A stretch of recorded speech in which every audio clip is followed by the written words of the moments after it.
negative comments. I read all the reports about what's going on, and it was kind of amazing because I drove out there and there isn't anything built.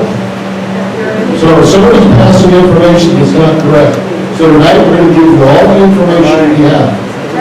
So stop talking and making it up. I'm not being rude. I'm trying to be polite and tell everyone we're all in this together. I've heard comments that I should have this in Carmel, Pebble Beach, and Pacific Road. So let's talk about the money we're talking about here. There's about $12.5 million the state is going to offer to Monterey County for these services. So let's go to the and we're going to talk about the plan for the future. There is no decisions made. You want to turn the fan off?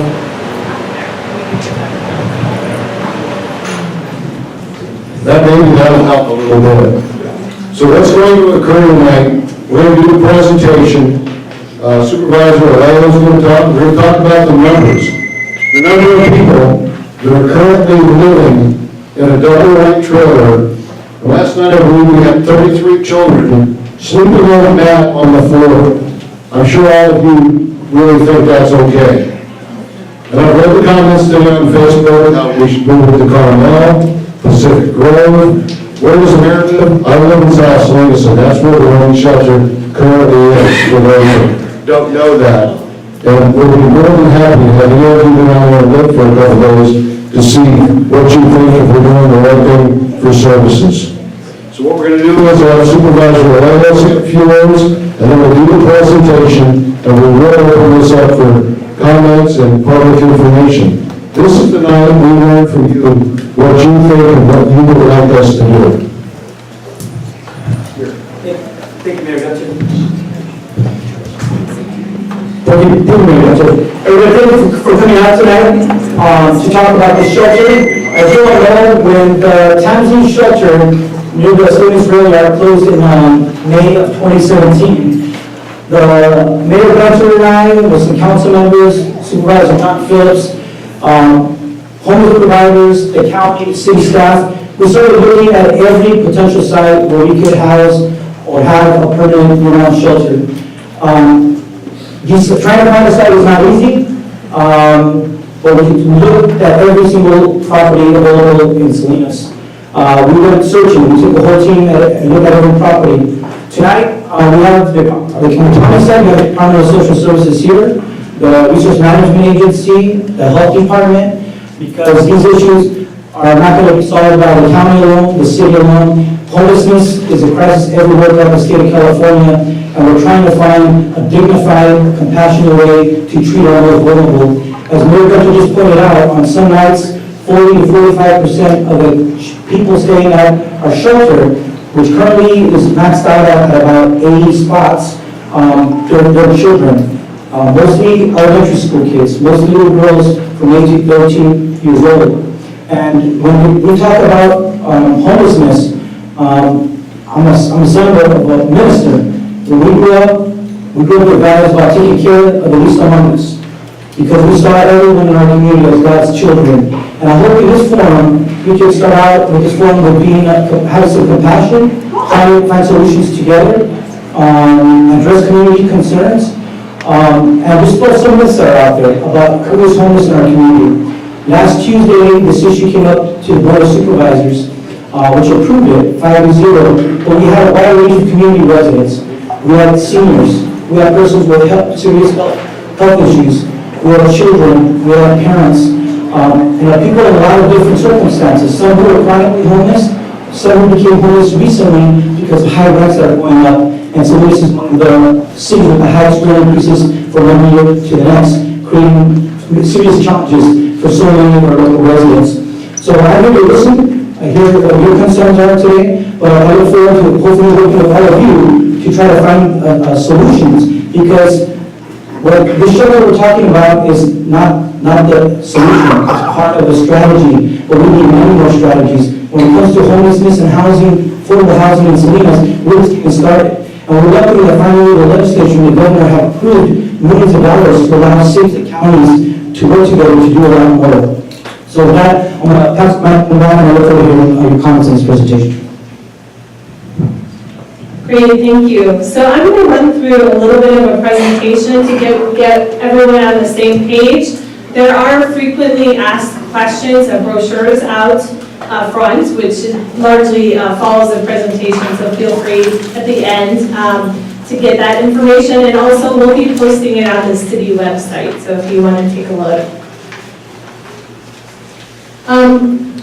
First I wanted to address, some people said, well, why do we need a year-round homeless shelter? And I think the city and the county have been working together for many years on a warming shelter, and it has been moving around town, and as things change, it's hard for us to keep trying to find a new location. So the current warming shelter is located at 111 West Alisal. It's in temporary trailers, which we'll talk a little bit more about, and it currently houses 80 folks.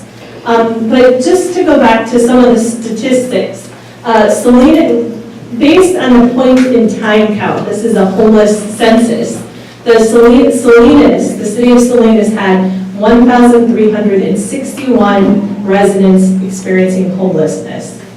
The city of Salinas homeless population is 56% of the overall county homeless.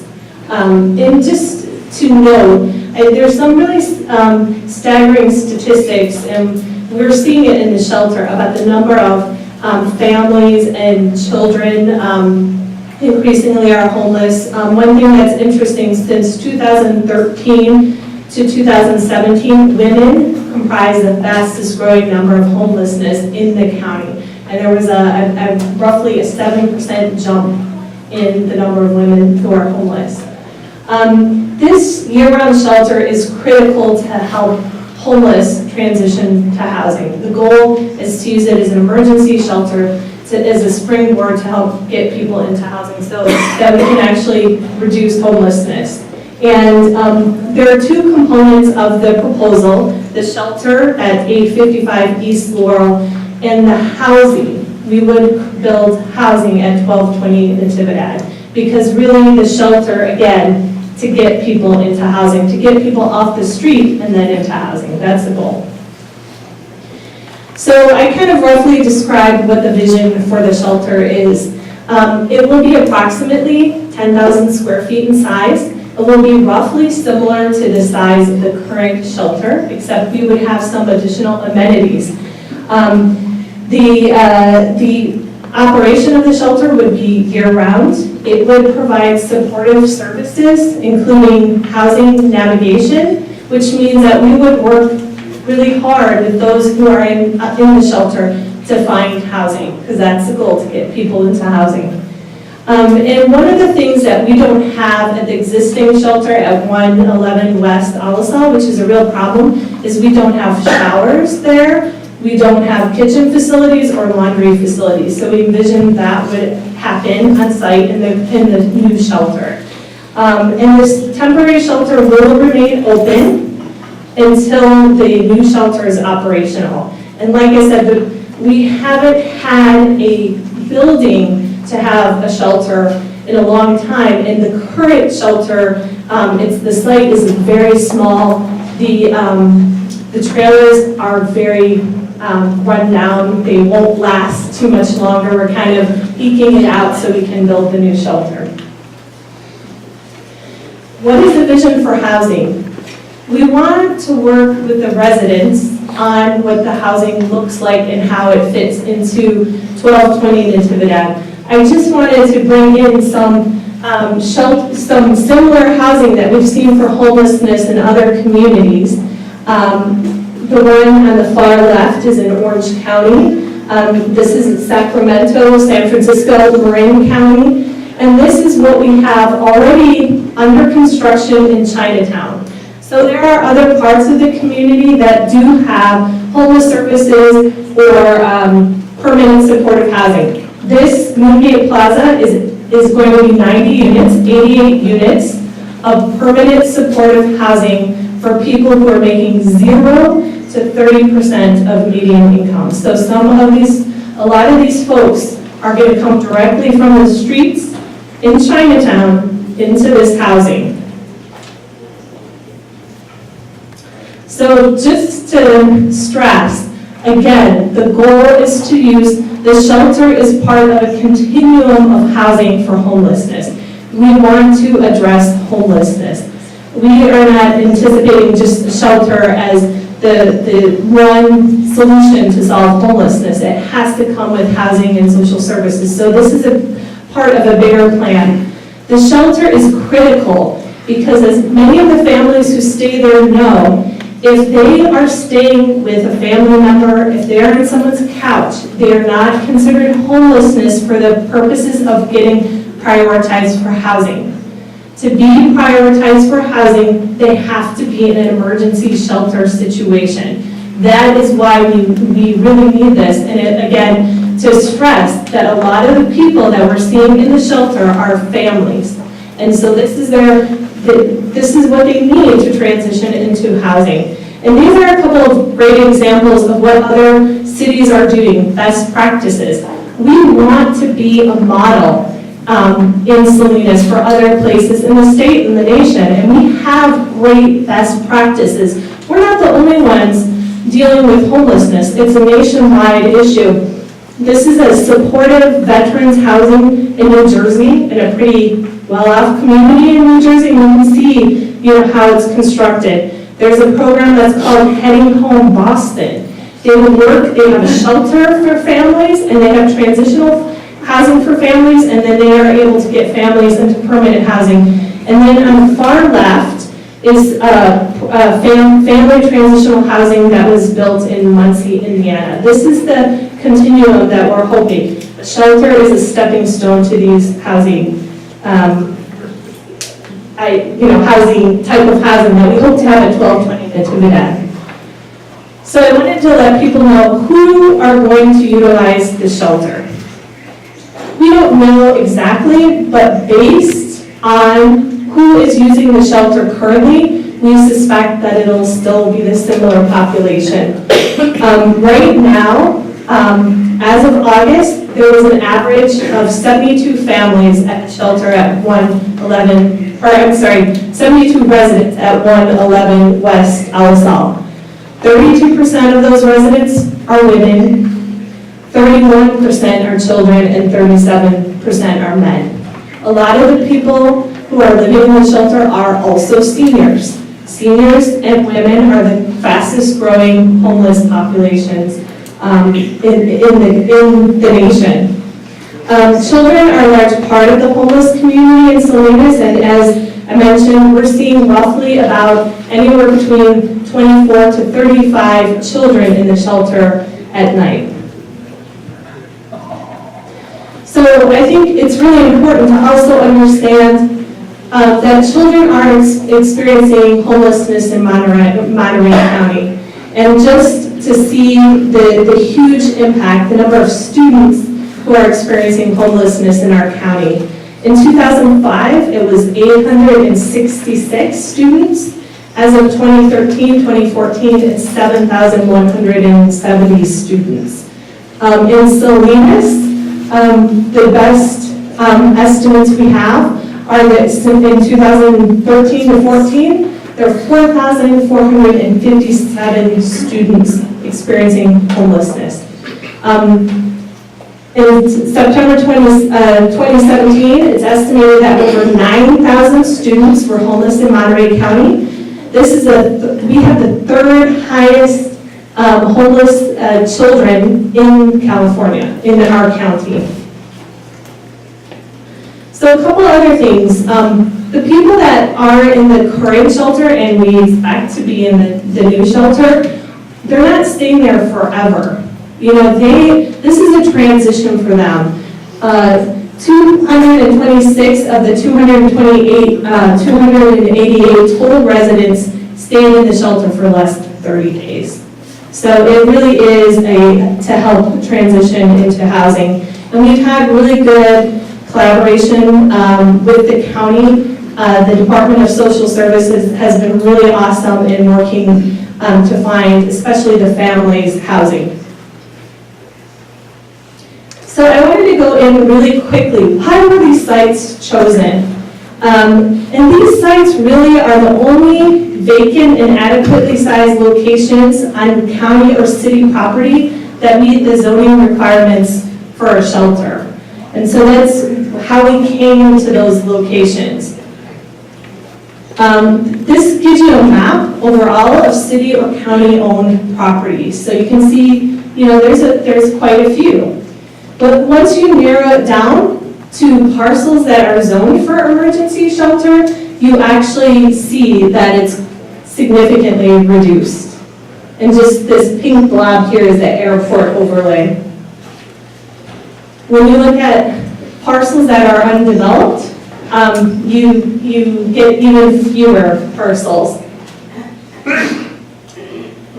And so from that, based on they have to meet kind of requirements about an acre of land, they have to be zoned appropriately, they have to be city or county parcels, you really end up with those two parcels, 1220 Natividad and 855 East Laurel. And if you look at these other parcels that are highlighted, the reasons why they're thrown out, they have PG&E easements or other reasons. They might be held by Hartnell or other things that make them not feasible. So that's how we ended up. These are literally the only two sites that could have this use. So I know we've heard from a lot of people, how will this impact my neighborhood?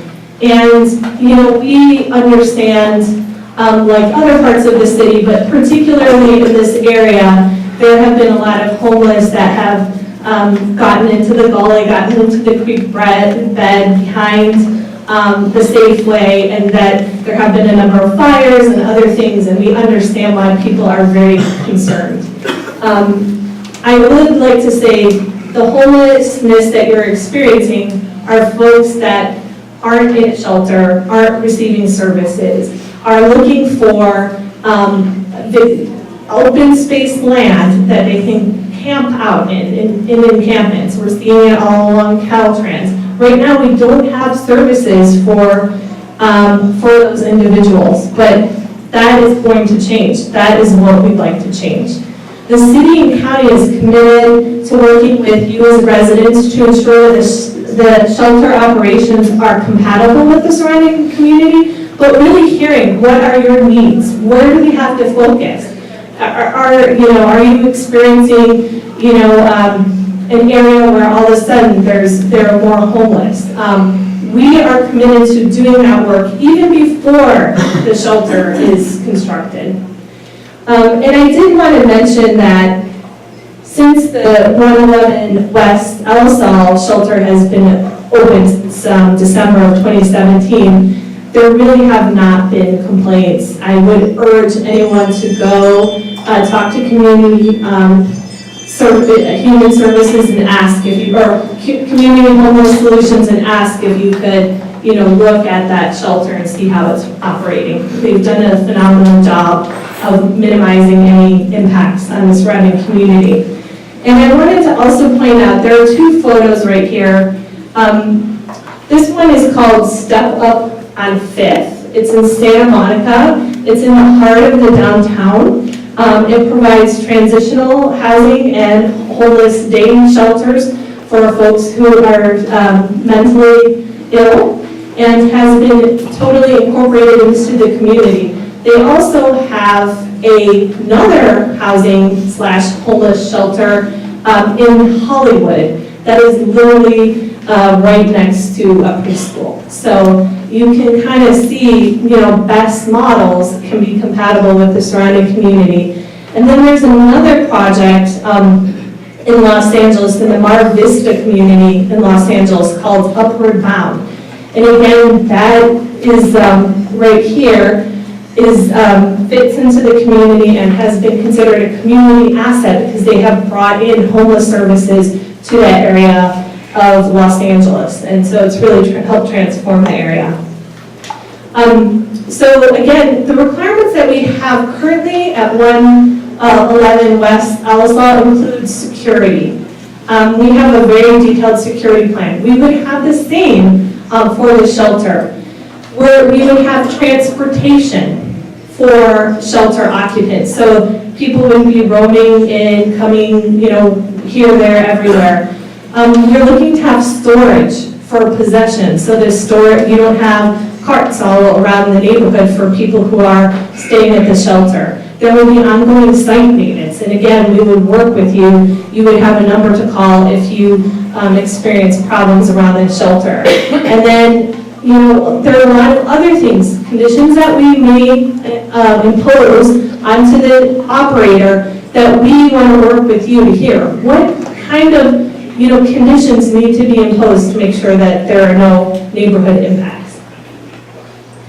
And I think it's really important, I mentioned this before, we are committed to doing a transition plan, working with residents, because, again, the shelter won't be operational for at least a year, definitely by April 2020, but we want to work with you on some of these existing conditions and see, we do have some homeless resources, see how we can use those resources to help get people into housing right now. We don't have to wait. I think this was mentioned very quickly, but there is funding, and that's why we have to act quickly. There is homeless funding through the state. This is one-time emergency funding. It is for emergency beds or for helping homeless get into housing. And the state has allocated $12.5 million to San Benito and Monterey counties. And the program is called HEAP, Homeless Emergency Aid Program. And we are proposing to use these funds to construct and operate the shelter, and to also look at homeless services that we need to reduce homelessness in Salinas. And also, I shouldn't say just Salinas, but in San Benito and Monterey counties. And I think the mayor alluded to this, we are working on a regional plan because we recognize that the peninsula has to do their fair share. And so we have already begun discussions about a shelter there, shelter services there, how are they going to house the homeless that they have in the peninsula. And then finally, I just wanted to mention, how can you be involved? We want to involve you. This is kind of the first step. We're working on a memorandum of understanding between the city and the county to really lay out how we're going to work together. This is a great collaboration.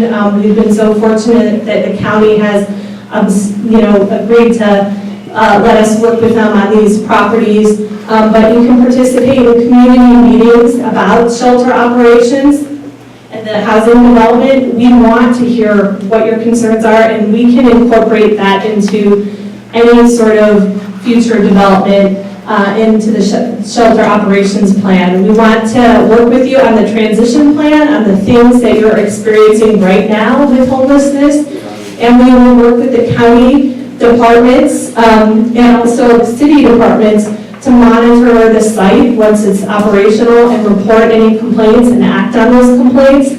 And we encourage you to volunteer at the shelter. They need volunteers. We all need to, if we can all work together and commit resources, we can really make a difference on homelessness. And with that, I'm going to open it up for questions. I don't know if any... Oh, sorry. Thank you. I'm going to give the mic to Supervisor Phillips. He's going to say a few words. And I'll make a very brief comment, and then we'll open up the floor for questions so I can listen to your concerns. Good evening. I'm Supervisor John Phillips. I get part of this area over there, but I guess if you're looking to who's responsible, or some of those people responsible of where we're looking about going, I am. We have a real problem with homelessness here, as we do in a lot of places. But the county and the city hasn't stepped up to do what other ones have done. And, you look at San Francisco, you look at Fresno, but you even look at San Benito, and they've took up and they've done something for those people that we, frankly, have an obligation to how we treat the most disenfranchised people that we have. And so I, with the mayor and some of the other ones, push to do something. And how it's always been here is the city says to the county, it's your problem. do something, and the county says to the city, well, it's your problem, do something. And so for the first time, the city and the county have got together and tried to do something. The county had, over in North Main, we had an area that he was willing to lease it to us. And the city went, no, that's not where we want it, and it's not a good place. And so this time, we worked together to try to come up with something, and we have the temporary building over by the courthouse, but it's not adequate, it's not where it has to be, and so we have to look for something else. And initially, I was looking at 1220 Natividad, the old weights and measure building, that's where we were going, and then when we get the figures on what it would cost us to do this, and that was a building that was, or a lot that was only an acre and a half and was sloping, I mean, we couldn't afford to put that kind of money into that location there.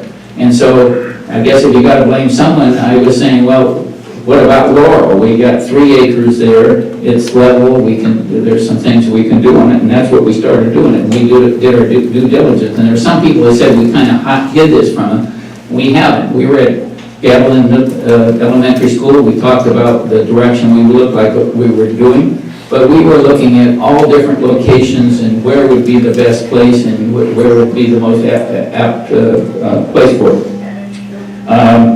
And I gotta say, where we had the existing shelter, there were a lot of people that had concerns about what happened to Mr. Armento runs it there, and I went and did a tour of it. We haven't had one complaint come in from when it's run right and the security like we have there. We haven't had one complaint for it. So, as they mentioned, we have a limited time we have to operate. In this SB 850, I mean, we can get close to $12 million or maybe even more from the state to build a homeless shelter. And this is an opportunity that doesn't come around all the time. And we can get that built with the city and the county working together. This never happened. And I was at a meeting over in the peninsula, in fact, I just came from it, where I was telling them they have to do for their homeless what we're doing here, where the city and the cities work with the county to do it and do it in the right way. The Laurel location, it's 3 acres.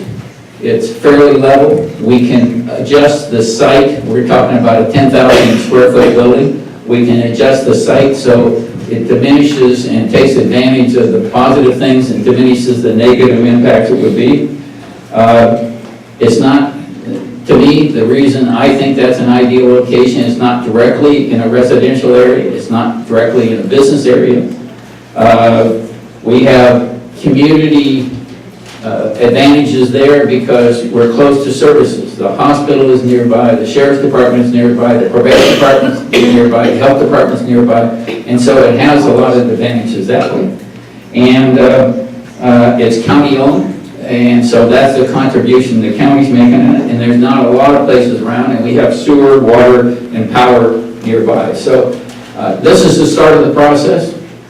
We now, I mean, when you're trying to do your due diligence and you're working with the city and the county, and by the way, the city has been looking at this along with the county. A lot of people said, well, the city's been left out. They haven't been. We've been working with the administration of the city all the way along. And now we start the CEQA process to explore it. But if it gets slowed down enough, just so you know, we can lose close to $12 million that we can have for a homeless shelter that we really need to be where we should be in this county and in the city. So thank you for coming out and hearing what we have to say. I'll turn it back to the city council now.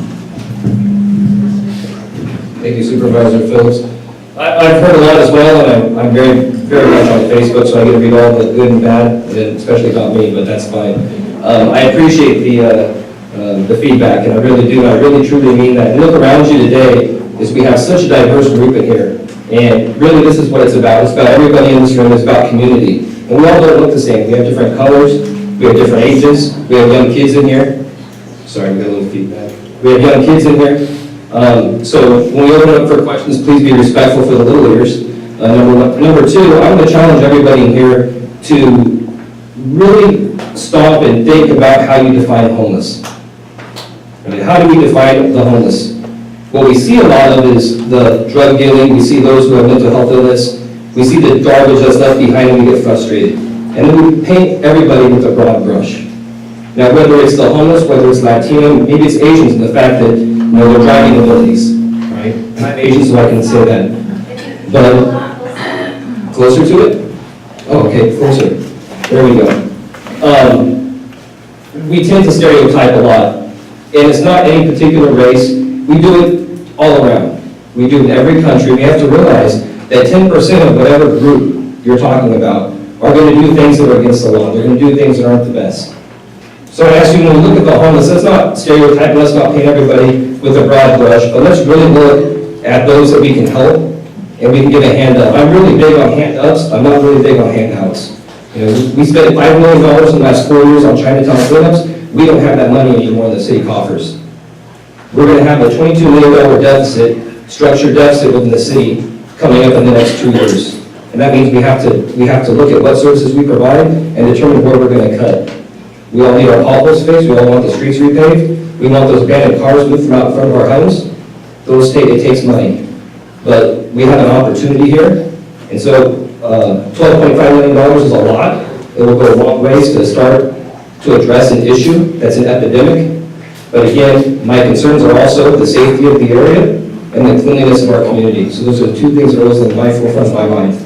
So today is about you guys, the questions, the comments. I'm looking forward to hearing about it so I can make a vote coming up on Tuesday when it comes to our city council. Thank you. Great, thank you. I'm going to hand it off to Anastasia Wyatt, who's our housing division manager. But before I do that, I didn't know if anyone else from the county wanted anything to add before? No? Okay. Hi everyone, thank you for coming tonight. I wanted to, I came around and collected some cards for questions and comments, and I appreciate all of you for something out. You're welcome to continue to do so we can continue the community participation. And on that note, that was one of the biggest questions. I know this is a packed building. Everybody came out tonight. Thank you for coming. We will have more community meetings. We will have more outreach, and we will accept your comments and questions on an ongoing basis. So you can reach us at the Housing Division for any further questions. We can leave these and we will take them. So that was one of the big questions, outreach. Another big question was, why did we choose this location? And I know that was run through in the presentation. Another was police presence. And it was that, you guys covered that, right? Okay, we will work closely with our police department, and that is a common practice throughout communities, as well as integrating our services with service providers. So that strengthens the whole system. Shelter operations, I think there were some discussions about shelter operations, and we will continue in the community process to incorporate any operations questions or ideas you might have for the shelter. So thank you for those questions. We'll keep working on that.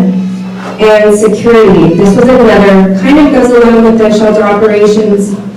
And there was a request for security in the 111 West Alisal existing shelter. And we had no instances of problems associated with that shelter. People don't even know it's there. So that was a good thing, 24-hour security, so good input there. Business concerns.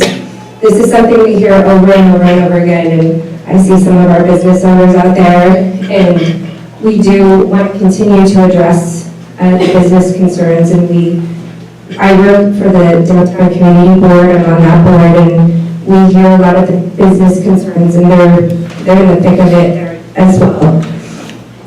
Budget, how are we going to continue to fund this? And we are working with our community leaders to ensure that there's funding, not just to build the shelter, we're really at an unprecedented moment in California, because we're seeing this much funding coming from the state to help us address this issue. So those are the main concerns that we saw. Okay, $12.5 million to construct.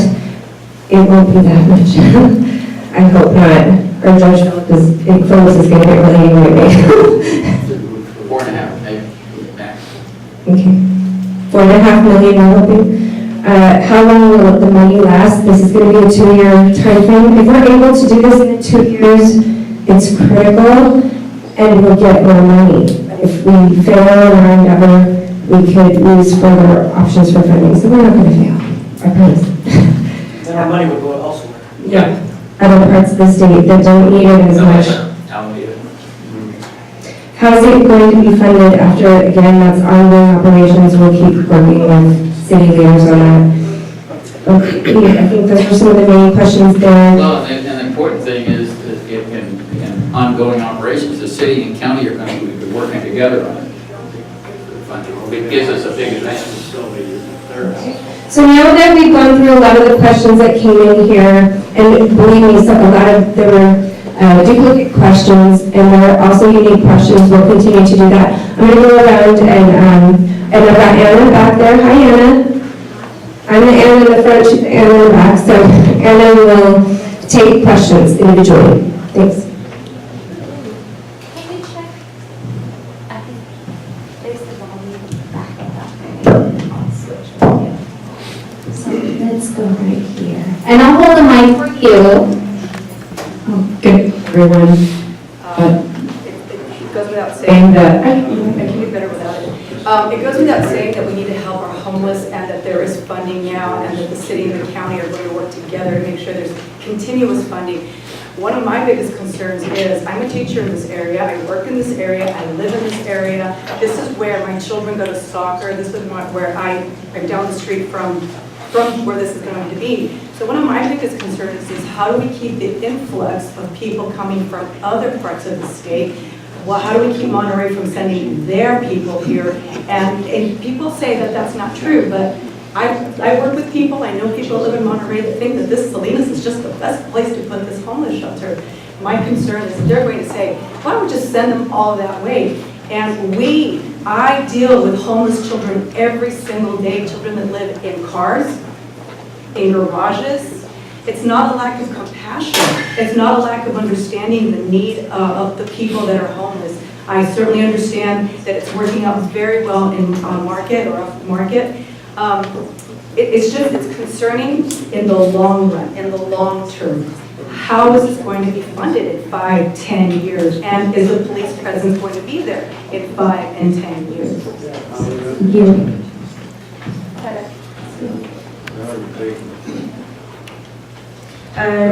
Mi comentario será en español. Sí, a mí me gusta así. Mi pregunta nada más es, yo estoy consciente que hace falta un refugio en Salinas para este tipo de personas, sí, pero también quisiera saber cómo están dispuestos a trabajar y hacer un plan con el distrito escolar para proteger a los niños de la escuela Virginia.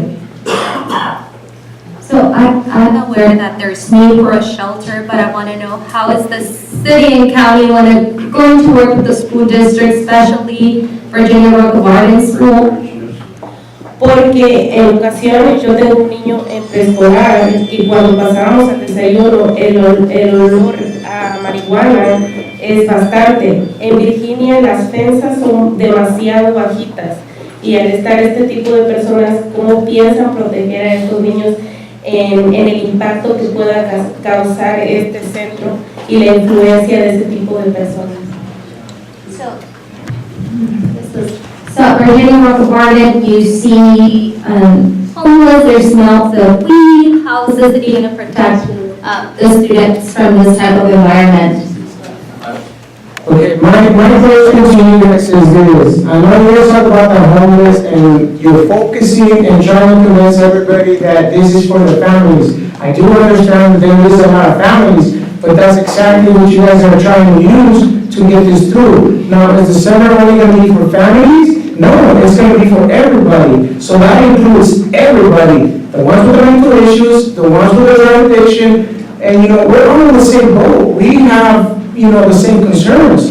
It's like, what are you guys going to do to protect the people around the area that you want to build this? And I know your answer is, well, we're going to have security, we're going to have an increase in patrols, we're going to have this. Now, when you call to report something like that, there is other priorities. So that's at the bottom of the line. So you say, okay, well, you know what?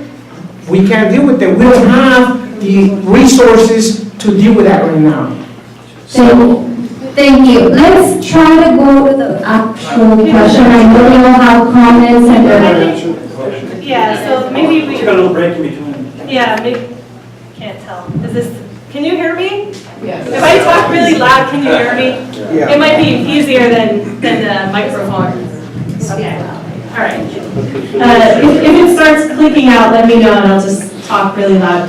And I would invite also anyone else on the team to answer the questions. But I did want to, if it's okay, I did want to put a face to who is utilizing the homeless services, because I do think that's important. It's not, we're trying to say it's one thing and it's something else. So I'd like to just pass it along quickly.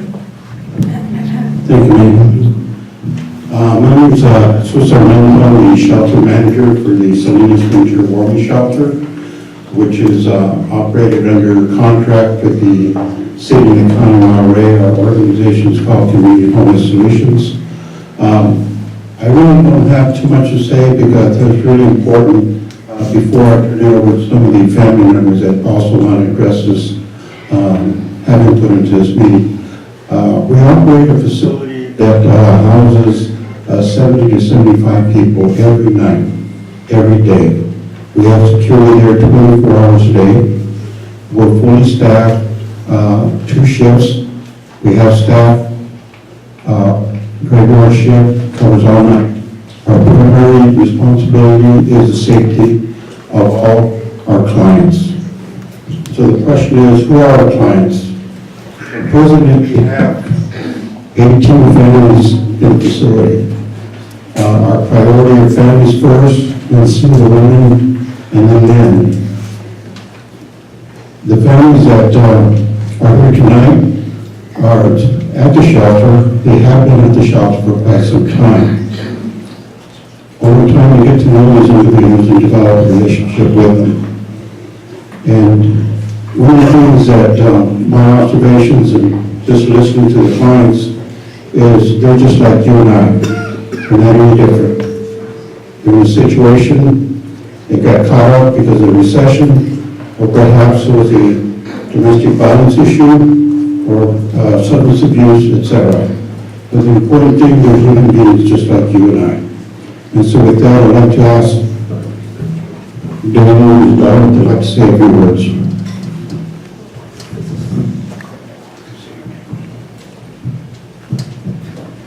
Hi, I'm Angelina.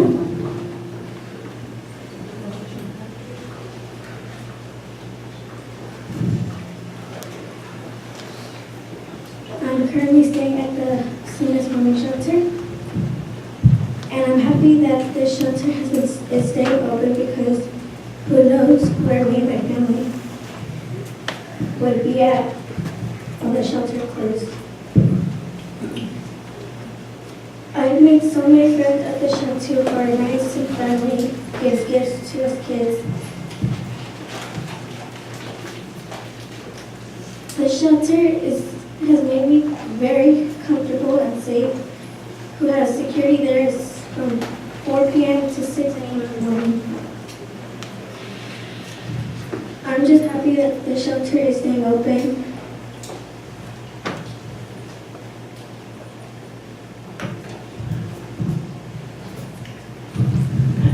Thank you.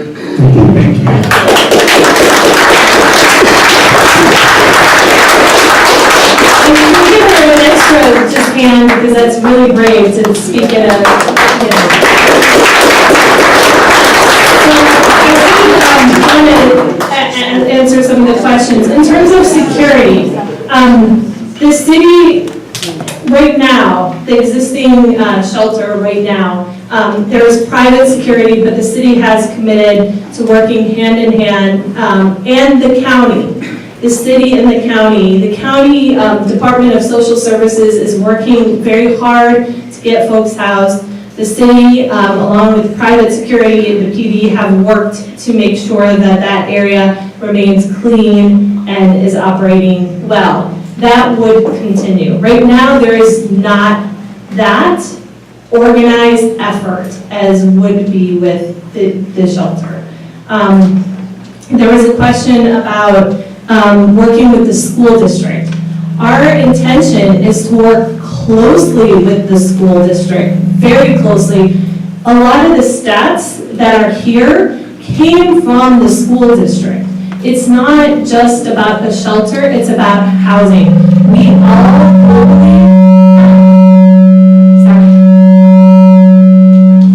We all have the same interests, I believe. We want homeless people off the streets and into housing. So we could work. There are a lot of families that may be using the shelter or may be living in cars, and we need to work together because it's not just a shelter. We're also talking about building housing at 1220 Natividad. So we need school as partners.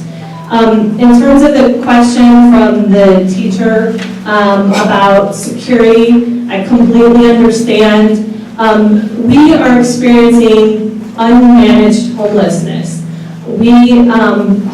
Unfortunately, there's a lot of homelessness. There's different faces of homelessness, and we just haven't had the resources that have been aligned. We've all been kind of working in silos. Tonight is a commitment from the city and the county to work together, to align our resources. We have Department of Social Services here. We have the Health Department here, Behavioral Health here. We have a lot of social service providers. We have philanthropy here. We have many pastors who are here, who are committed to working together. So we would like to work with you. Again, I think Supervisor Phillips mentioned that this location at 855 East Laurel is not as close to residential, but we're committed to making sure that it doesn't impede upon the surrounding neighborhood and communities. There was a question I had, could the city and county just change the zoning to allow homeless shelters where they want? And the answer is no.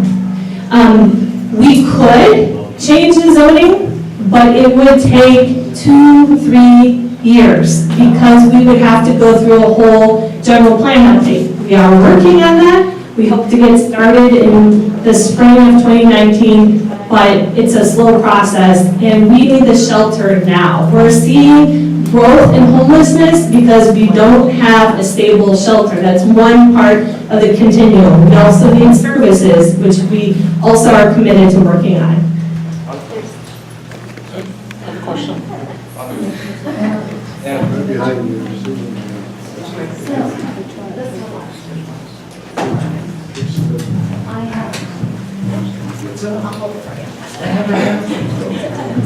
Hi, my name is Rosa Gonzalez. I'm also the Mental Health Commissioner for District 1. My concern is the safety.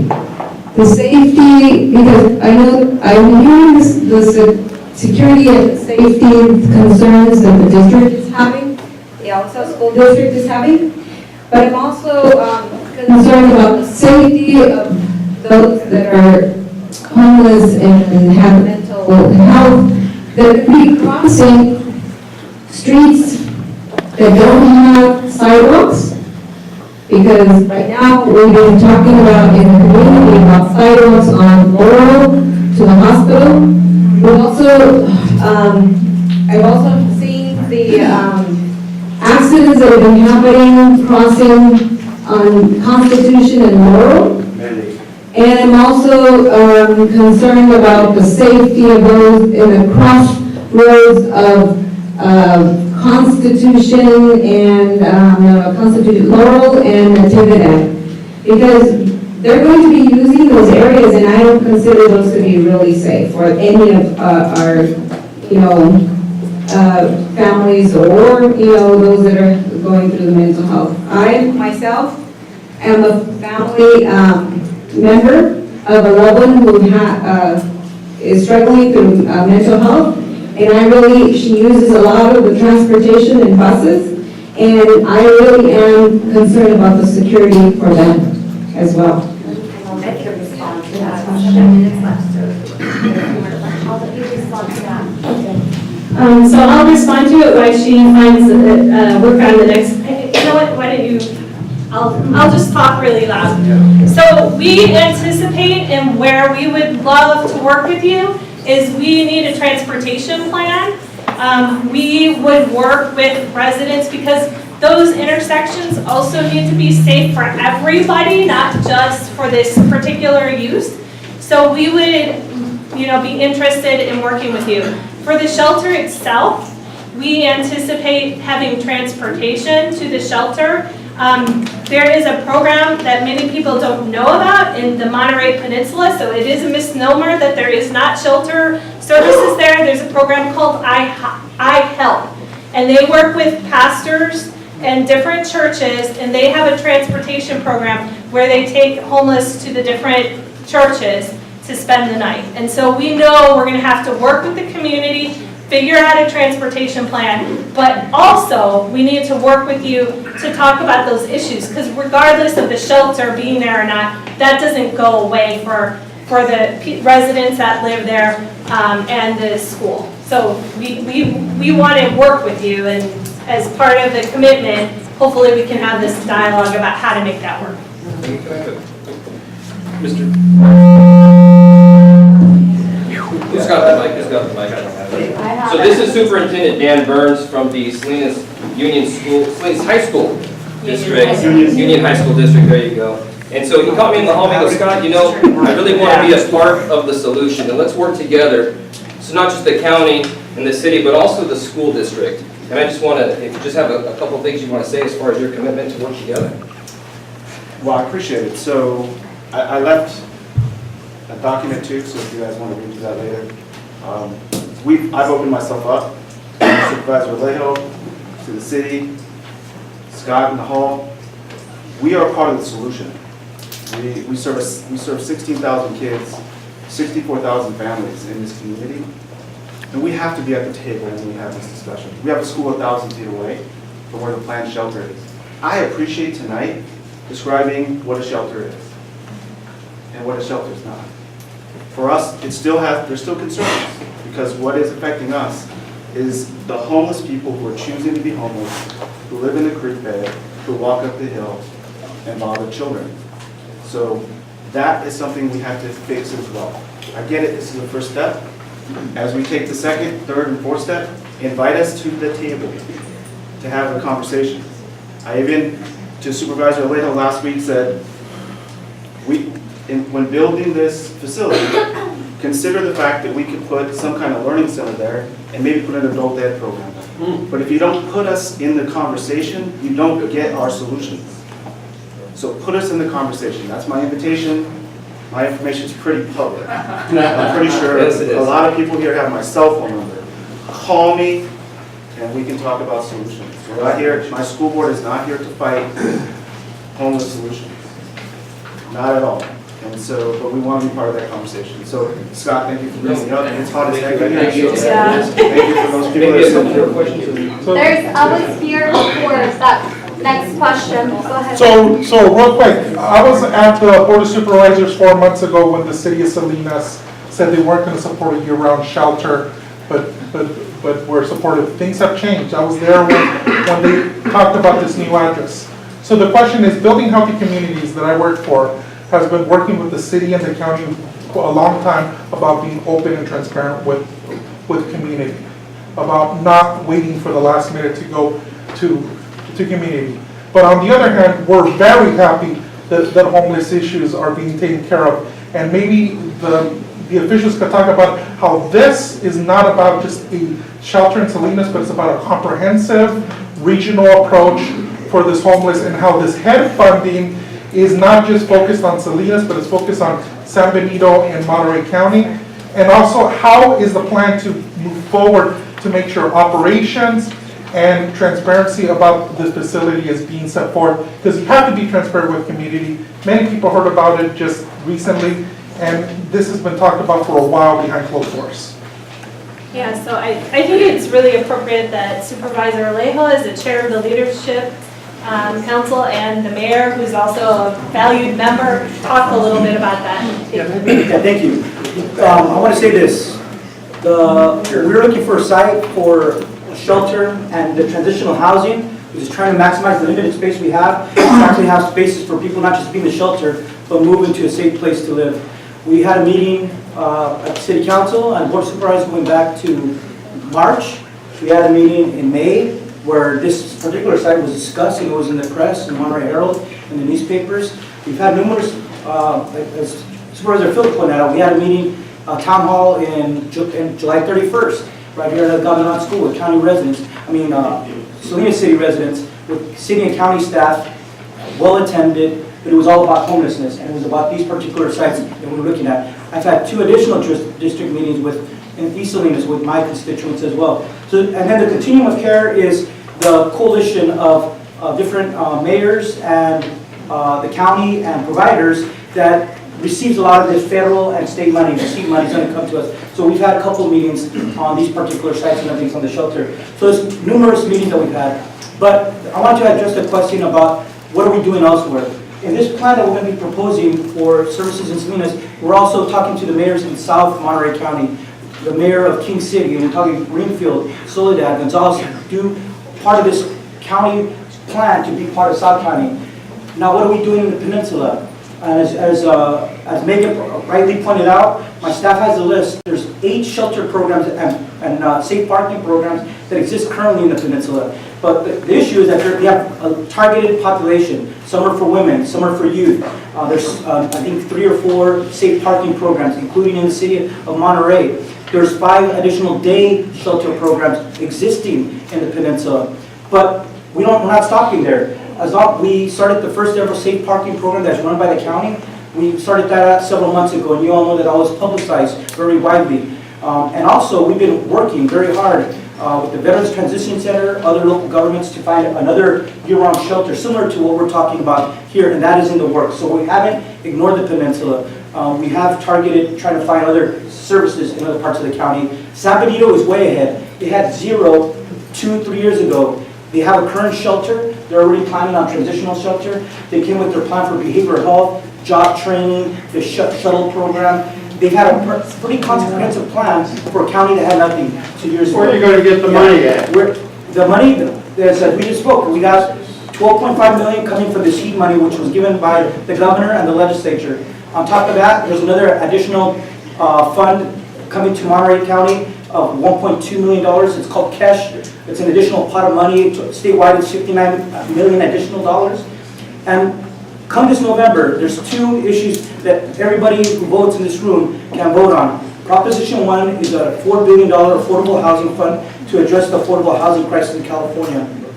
Prop 2 is a $2 billion fund specifically addressed to homelessness, but coupled with mental health services, and it's for infrastructure, for building housing for our homeless residents. So that's going to be $2 billion more dollars. So in total, you're talking about $6 billion that are going to be coming to city and county governments to do a lot more. I have a question back here. I'd like to raise an objection. Okay, from being a former county supervisor, city council, we came here so you guys could come to listen to us, not for us to come to listen to us. That's right. Thank you.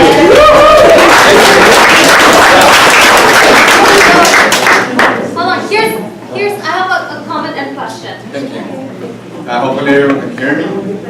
Good evening, ladies and gentlemen. My name is Fernando Mercado, and I serve as the president of the Governing Board of Trustees of the Anaheim School District. At this time, I come to you as a concerned citizen and as an individual member of the Governing Board. I recently found out a week ago that the county is coordinating with the city of Salinas in considering building a homeless shelter here on Laurel Drive. I thought to myself the effects of building such a place next to our schools and parks, and regrettably, there are many concerns. These concerns caused me to get in contact with school personnel and seek informal input from teachers and administrators in our local schools, and the ones I have sought input on this issue have come to the same conclusions that I have. In fact, one of our principals spoke at our last board meeting, citing safety concerns since his school is near the proposed area. These are some of the concerns. There are schools not too far from the proposed site of the shelter. There's the LRP Center, there's Virginia Gordon Elementary, Jesse Sanchez, and Martin Luther King. My concern as a board member and educator is how many students walk unsupervised to school every day. As a board member, I get reports periodically from random individuals who try to make tents school fields and school property and have been repeatedly asked to leave. Moreover, this past week alone, there was an incident in which someone appearing to be a homeless person was walking around near Martin Luther King on Sanborn Road and attempted to slap or hit a student.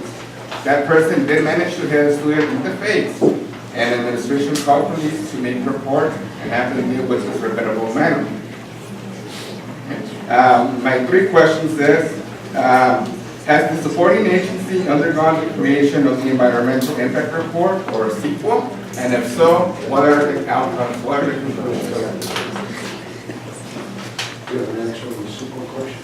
Yeah, so the county will be conducting the CEQA analysis. So they haven't done that? No, what we're talking about today is a memorandum of understanding between the city and the county to work together on what the proposed shelter vision.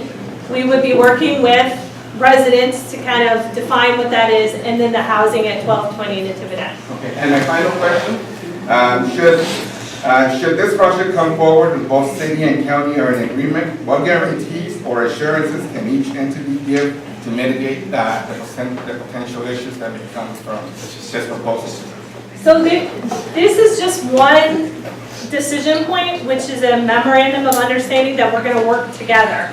But there will be times we will put out a request for proposal for the operation of the shelter at 855 East Laurel. We would work with the community to put conditions into that request for proposal, and then both the city and the county would have to vote to that. The same is true with the housing. The developer hasn't been selected, so there's an opportunity again for the community to be involved and to weigh in on those selections. So there's a lot of points through the process that the community will be able to have a say in how things are operating. You'll be able to see, for example, we have an operations agreement with the current shelter operator, and it has a lot of requirements. So you'll be able to see those when the board takes action, because there'll be a draft MOU, and when the city council takes action.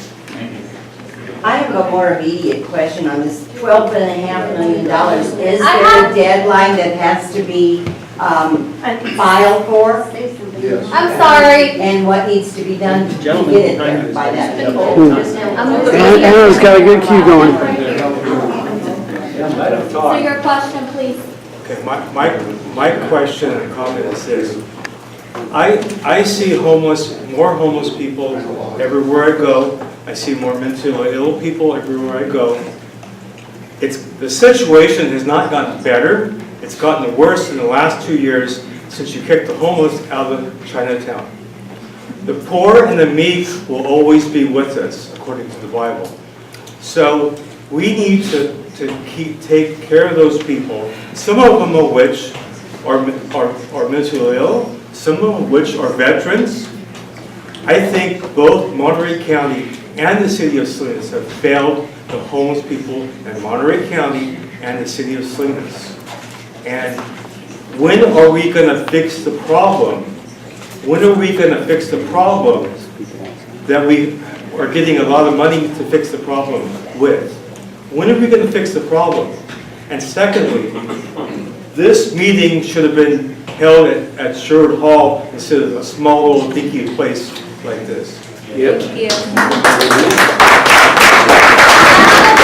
Back here. Okay, thank you. I've suggested several times to some supervisors that we should look at 4 wheelers as a possibility.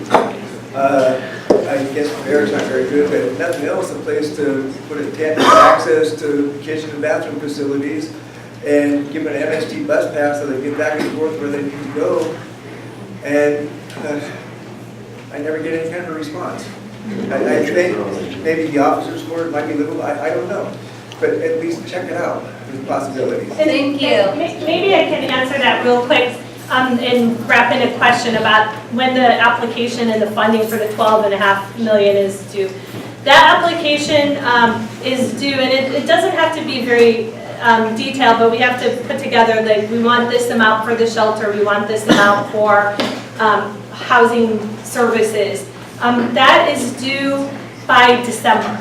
So we really have very little time. The money has to be expended in 2 years. That's June 30th, 2020. And that ties into Fort Ord. I think Fort Ord is on the table, but not for this funding.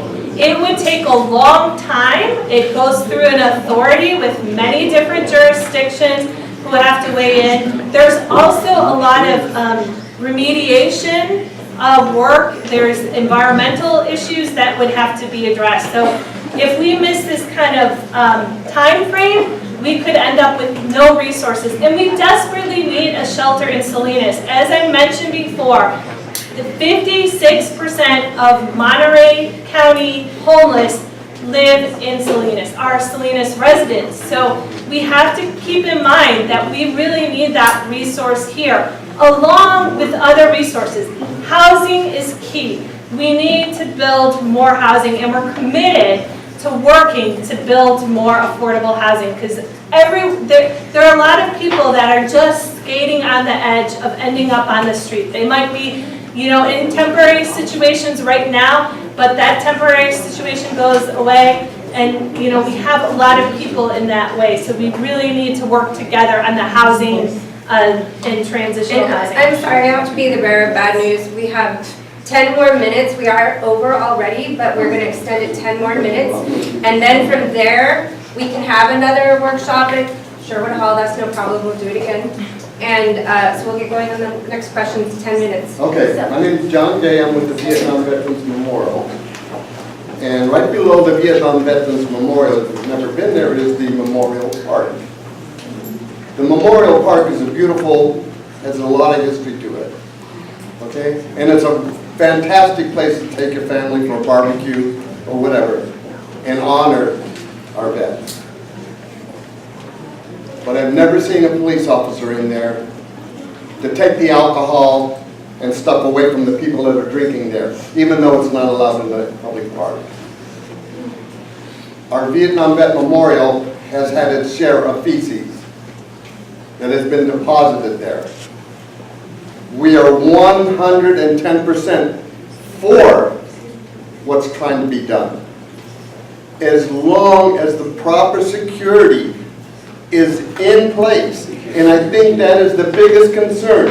When they had the blow-up thing the other day, it was not in our backyard. In whose backyard is it supposed to go? Okay? I was the one that had the question. Rezone. We only have 2 locations that are good enough to be used. And like you said, it's going to take too long to get it done. I know we need it. If we work as a community, that schools work together, we can make this happen to those people that really need it. But those that don't deserve it don't need to be getting it.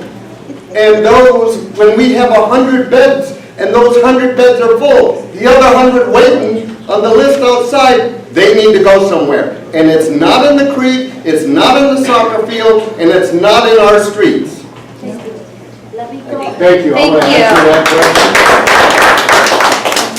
One of the items that's going to be in this grant when we apply is for police, fire, and health services to ensure that at that shelter and along the creek side where the Constitution soccer field is, we have additional law enforcement and folks down there. I was down in the creek today.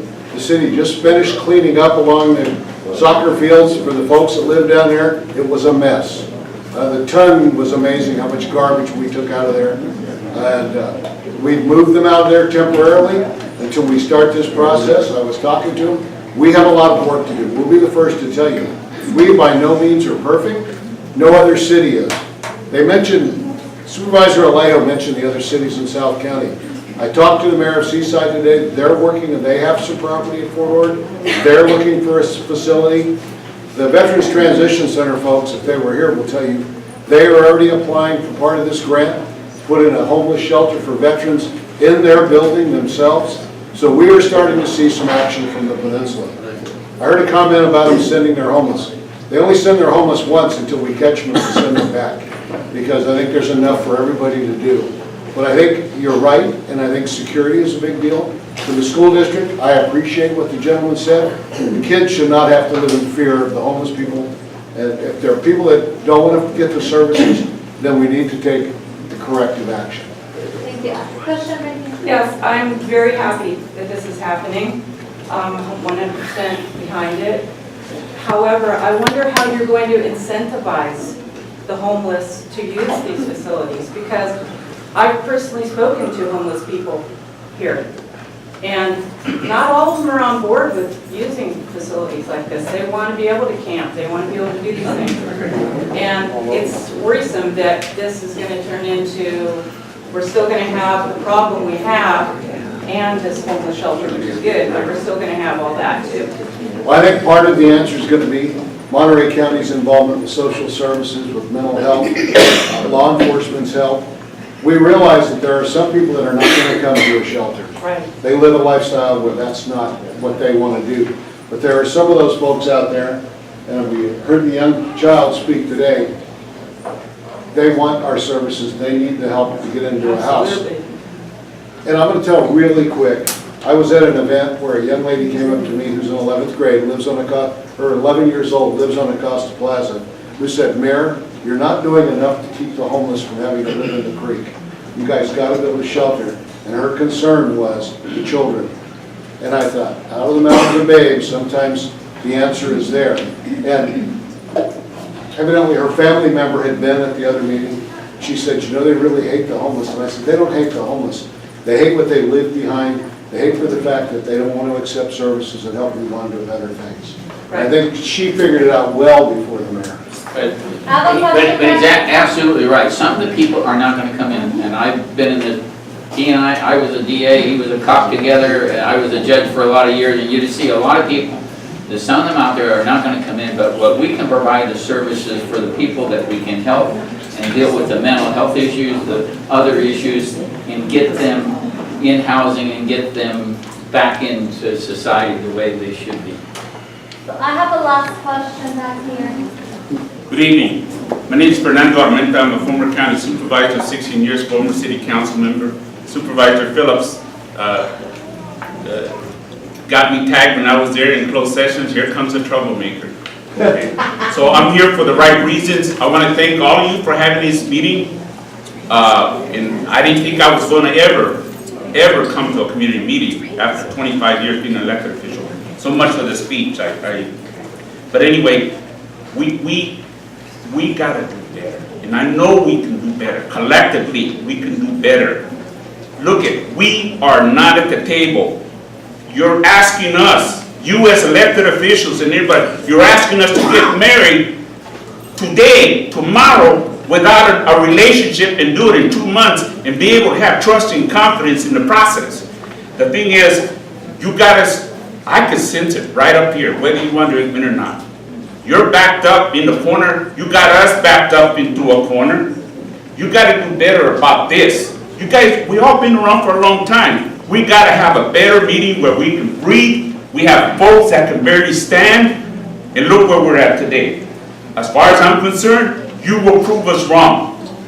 Based on what I saw at the hearing at the Board of Supervisors on video, and reading the report, and talking to county administration, and talking to other folks, council members, they don't feel very happy about this process. No disrespect to the mayor, regardless of what the mayor and Scott Davis says. There's several city council members that are very upset, very angry. So I was part of a lot of these meetings in the middle of the day. That's not community. No disrespect to homeless providers. They don't represent our community.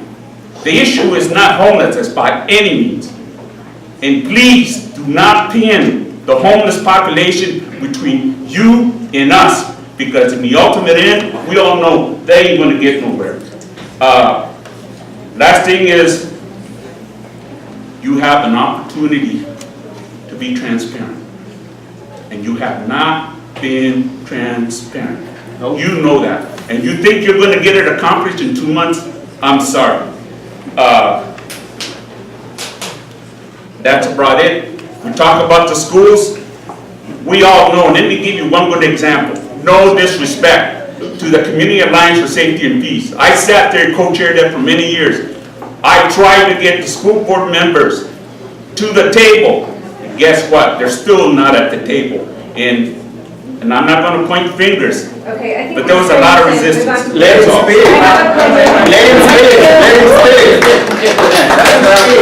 I appreciate your comments, Fernando, but I really would help you being part of the solution versus the problem. Yeah. And I gotta say, Since when am I part of the, I'm not the problem, sir. You created the problem. yeah. We try to be part of the solution. I asked you when you text me, I said, we did a lot of homework on trying to find the location that would work. And I asked you, if not here, where? Where do you suggest it? Okay. Give us the time, give us the time. If you really care about it, give it the time and we'll get somewhere. I have one more comment here. We don't want to hear it, that's a low blow. We have kids here, so please. Yeah. No, we don't want to hear him. We understand him. Okay, so please. There's an election in 2 months. Yeah, we understand. If you want to change things, don't forget. We don't want to hear him. We have 2 more comments and then the meeting will be over, but we will have another one. Okay, look it, there's not too many. You're up next. I just want to thank the mayor, Scott Davis, and Supervisor Alejo, and Supervisor Phillips for attempting to solve this problem. It's a big issue throughout California, throughout the state. So please respect them, they're doing their best, and we need to help them solve this issue. The other thing I want to say, You can get close to that, to Laurel. Okay, we're gonna let. I live close to Laurel. I live close to Laurel. No, you But that's don't. not what, oh, yes, I do. Oh, yes, believe me, I do. I've been working on this issue with Judge Phillips. Okay, can you finish? But what I want to say is, the format in this room, I was told that we write down our questions, and they weren't discussed. So we follow the format, so maybe at the next meeting, if we're gonna write down our questions, maybe you will answer them while we're at the meeting. Yeah, but they're not gonna be fair with all the questions. Can I say something? They're gonna pick whatever they want. What we can do, it'll take us a few days, but we can verbatim put everyone's question on our website and answer them. And if you signed up, make sure you sign up and give us your information so we can click, if you email, we can send you the link. The last thing is, if you're gonna have someone, if you're gonna have this many people signing up, you need to ask them to come at 6 and not at 6:30, so the meeting can start on time. Okay, we'll do both. All right, last comment here. I want to thank everybody for coming tonight. And I know a lot of people say they understand. They don't. I have heard a lot of people complain, oh, it's hot in here, there's not enough standing room.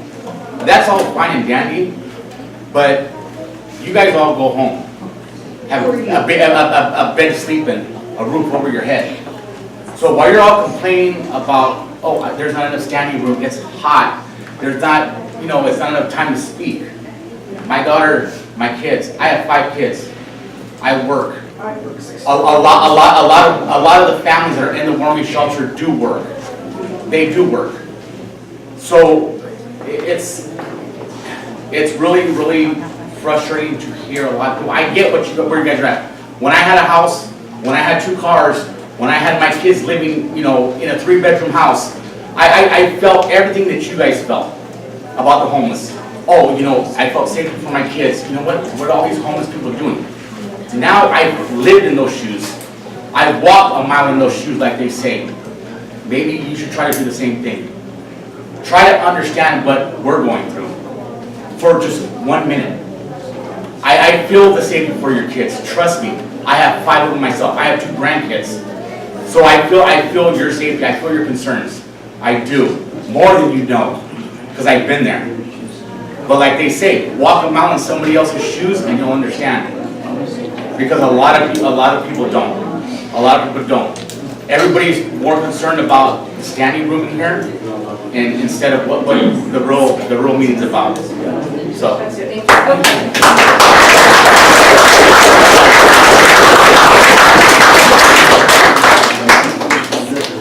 We're going to wrap this up tonight, and we will have more time to comment, and you can And we can stay here and take your comments. Well, no, I listen to a lot of people that speak Spanish, you didn't have a chance to speak up.